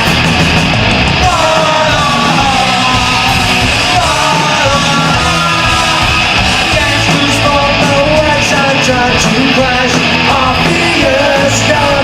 We took them out in the back and played our boogie down. We just go out cruising, looking for a fight. I just wanna stay in the bayou all night. Where are you at?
Dude, what a fantastic. That's my favorite.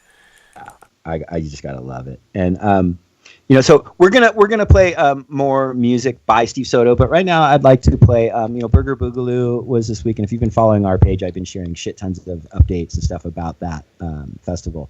But that happened this last weekend, and the Damned gave a tribute to Steve, and I want to play that right now. So let's check that out. Merci beaucoup, thank you very much. I have something to say. Can you hear me? It's Pinch the Drummer.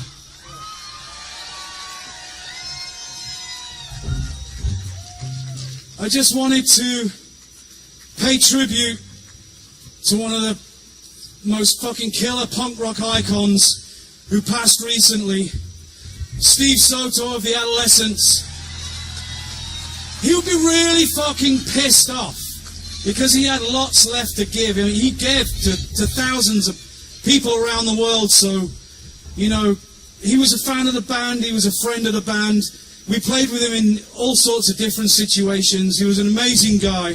So, for him, I want you to just fucking scream and shout and clap for like fucking 20 seconds or something.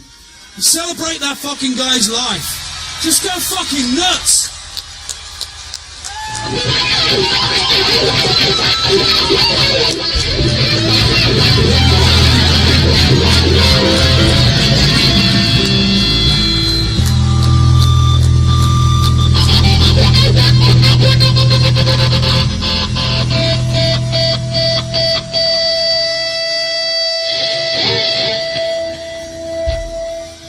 This is for you, Steve.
everybody. Smashing through. So come on, listen to me. This is Scatman, baby. I'm Scatman.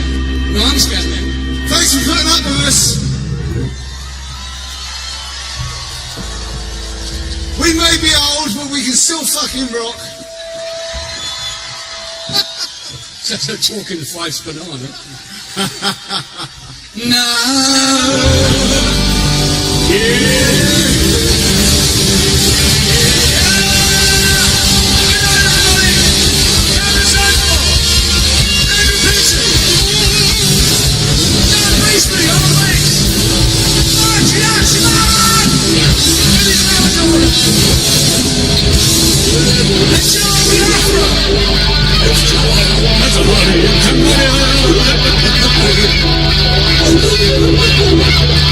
it's chaos!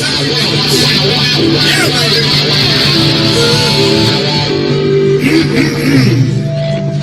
Don't give up your day job, Jello.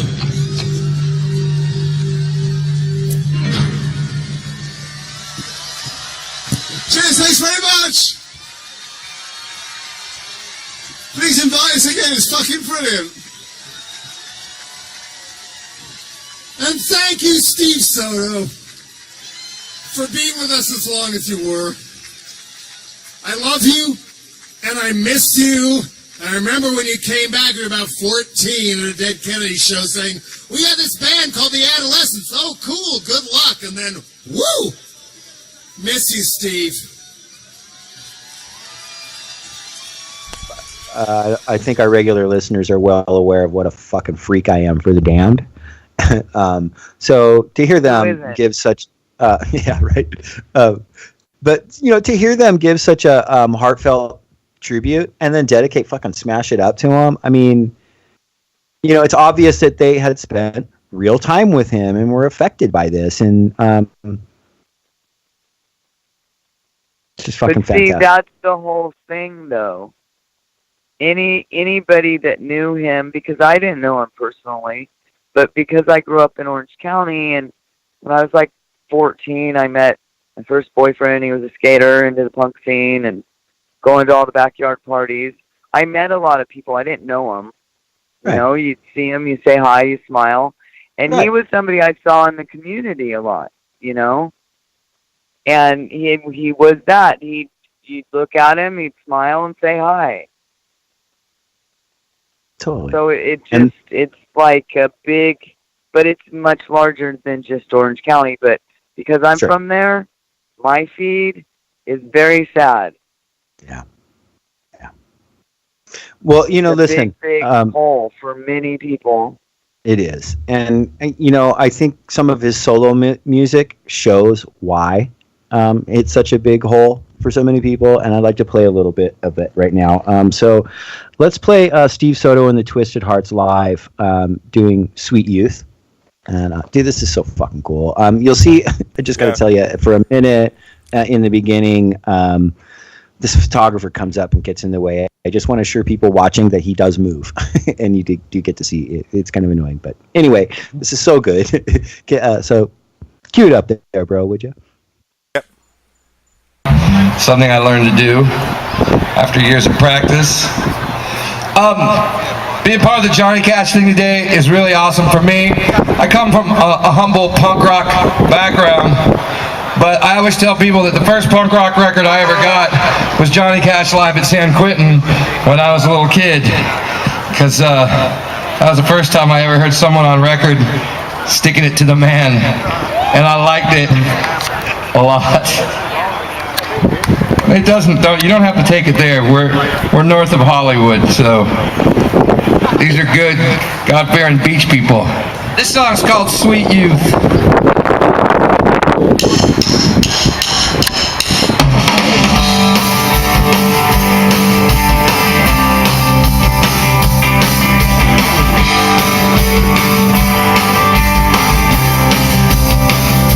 Oh, sweet youth, it's been so long since we've embraced. Since the days we shared the sunlight on my face, and all those nights of running recklessly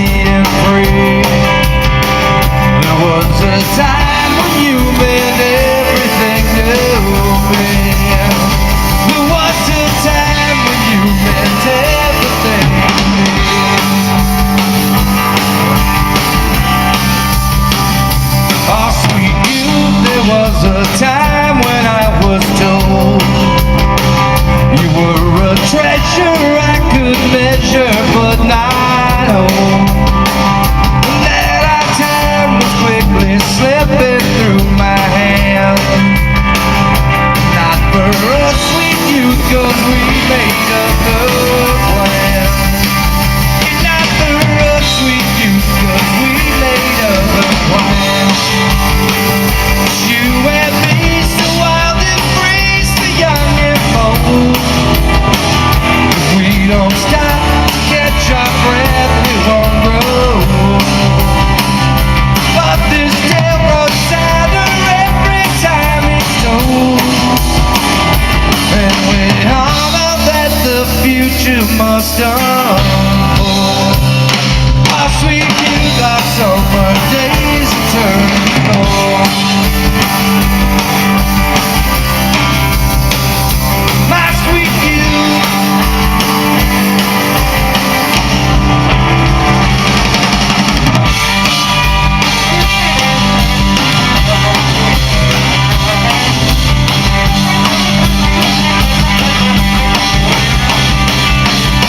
Want the truth, sweet youth? Well, I'm better off without you. If I could make it on my own. Restless day, always right ahead, price to pay. So sweet youth, let's do this song and move along. 'Cause I've been getting on the fact that you know. You're my sweet youth. My sweet youth. My sweet youth.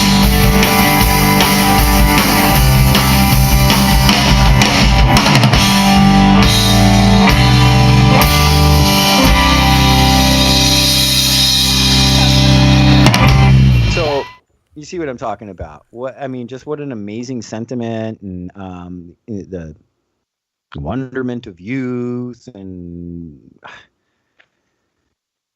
just what an amazing, like, you know what, straight up Mr. Rogers almost outlook this dude had.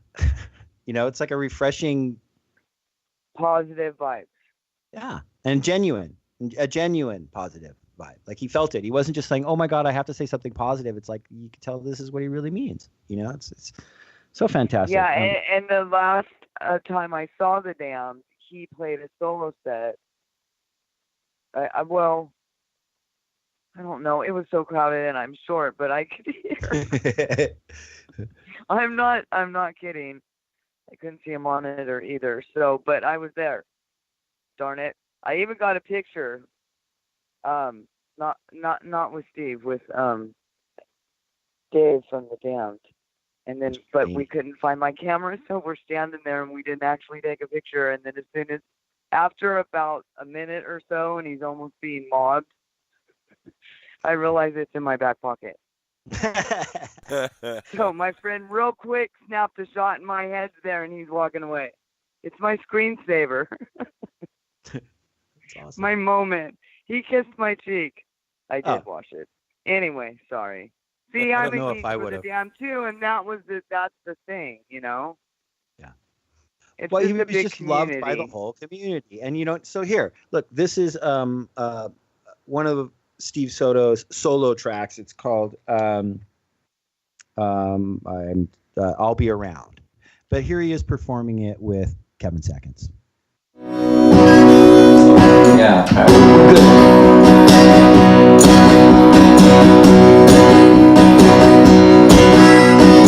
Feel like you're going nowhere, torn apart and falling down. I'll be around. I'll be around. Swallow my angry ocean with nothing left to do but drown. I'll be around. I'll be around.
me.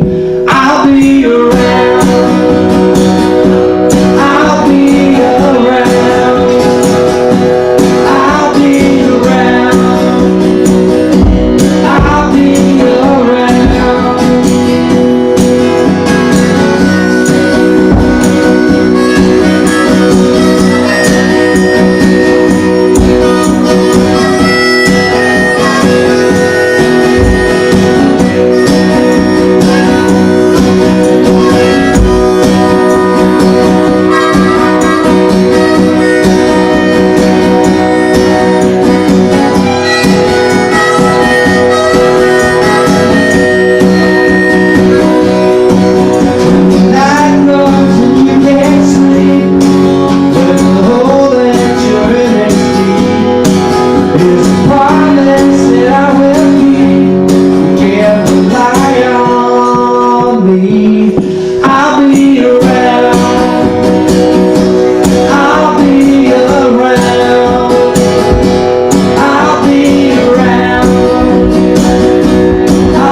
We've only scratched the surface of all the contributions that Steve Soto made.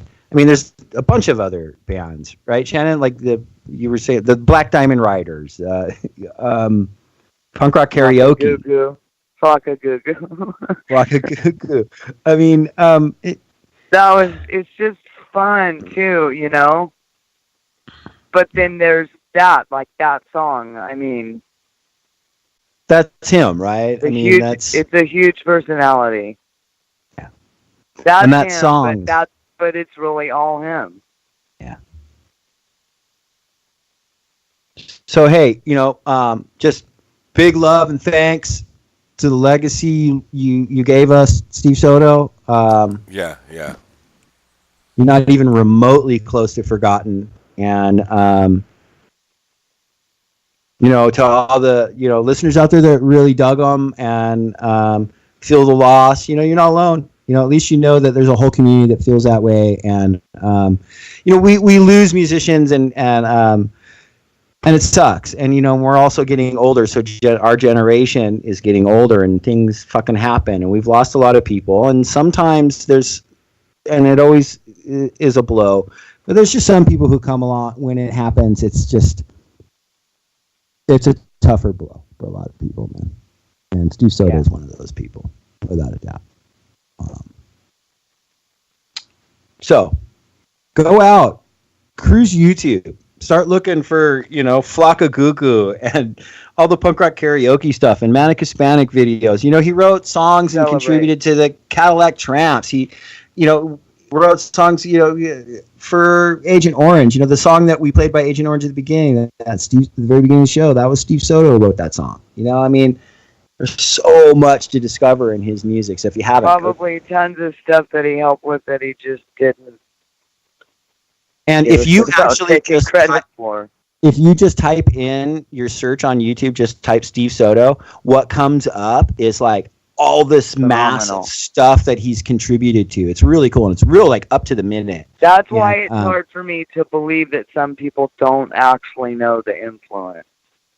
Oh, a lot of people do, but there's some who don't. Gosh, but our community's history is barely beginning to be documented. There's a handful of maybe 15 or 20 books out there now that really kind of tell the story right, and so we're just beginning to tell our story. So, yeah, because when I was still living 13, I was called a slut when I walked through the mall because of the way I was dressed. Seriously, my mom's like, "Oh my God, do you know how old she is?" I love my mom. Where do I get it from? So, hey, before we get out of here, let's plug a couple videos that we've got up. One, I just posted a 3-part documentary series called No Gods, No Masters, A History of Anarchism, which is freaking fantastic. It really takes you from the early inception and the early writings of, Kropotkin and Bakunin and the earliest anarchists and their involvement with Marx into the Paris Commune and the CNTFI in Spain and the rise of fascism and the roles that anarchists played in the rise of fascism and in the Russian Revolution and in the South American Zapatistas revolution. And it's just a really, really amazing 3-part series. So please check that out. I also put up a new P4P archive video this week, which is a veil live way back in 1995 at the Fallout Shelter in Reno, Nevada. And it includes an interview. And I'll be frank with you, I don't know how I ended up with this video because it was actually shot by my old friend Gaitha Watley, and she did the interview and heard my old friend Jim, who was the original drummer for my old band Eversquelch. They conduct this interview with the singer from Maida Vale, which is really cool. And I kind of interspersed it throughout all the live footage. And so you get 12 songs or something like that, and little bits of interview with them talking about skinheads disrupting their shows. And it's really cool. So that's up. And then I also just put up my full final sort of expose on Patriot Prayer. We've been following Patriot Prayer for a long time at Punks for Progress, and not just me, Shannon, and it's Mike. It's personal for me. Yeah. What did I just say? I used to get called walking through the mall at 13 when I was a fucking virgin. That's right. Sorry. And Patriot Prayer is aligned with all misogynist Proud Boy motherfuckers, and so we. Bullshit. It's the people who used to harass me back then at shows, not backyard parties. They knew better to show up those fucking places. So, what, a lot of people are probably well aware that this last weekend on the 30th, when all these wonderful acts of solidarity, these families belong together marches are happening all over the country on the 30th, Saturday, June 30th.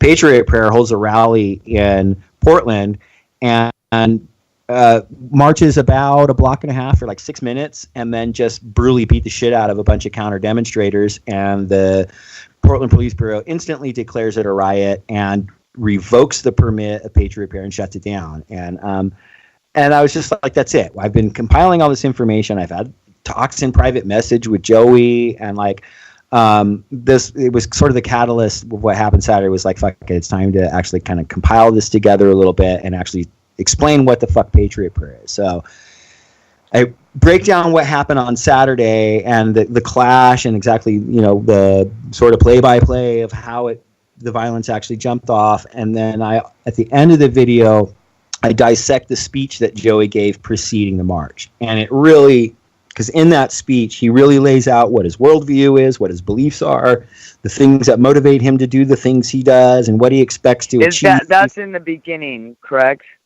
Yes. So it's the beginning of the rally or whatever. Exactly. So what happened in when Portland, they played Queen, We Will Rock You. Oh my gosh. Well, they also had Freddie some Proud Mercury. Boy rap. Yeah. They're fucking Proud Boys. Yeah. They don't even believe in women should have fucking rights. Oh my, So anyway, so you're right. So the way the events transpired on Saturday was, they held a rally and gave speeches and then marched for 6 minutes before turning into a riot. And but in my video, it's kind of backwards. I show you what happens with the march and the sort of violence first, and then I kind of dissect the speech that he had given prior. So that's up on the channel. Patriot Prayer. I can't wait to see. Terrorist God Violence or something is what I called it. So that's up. And what? I can't remember what I freaking called it.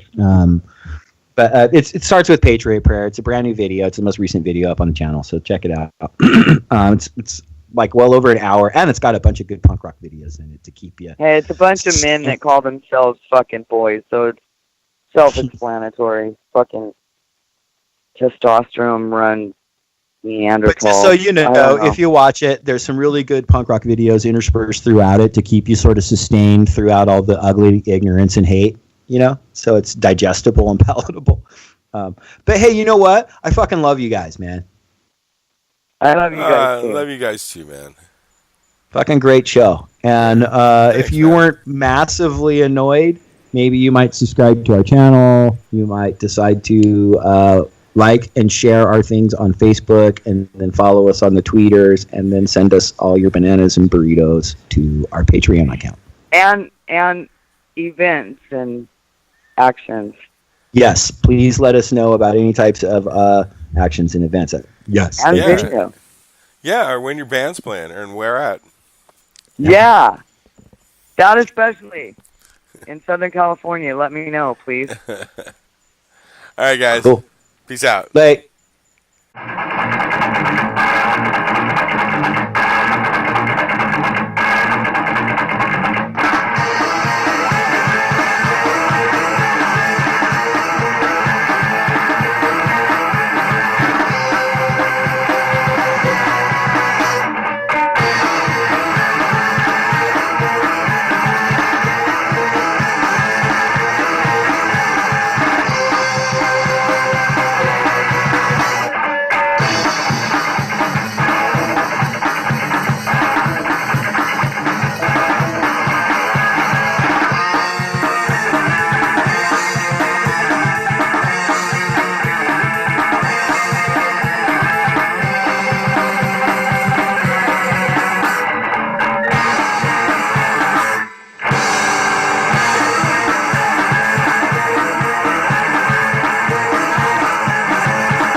Neighbor, welcome again to this neighborhood. I'd like to show you something. You know what this is?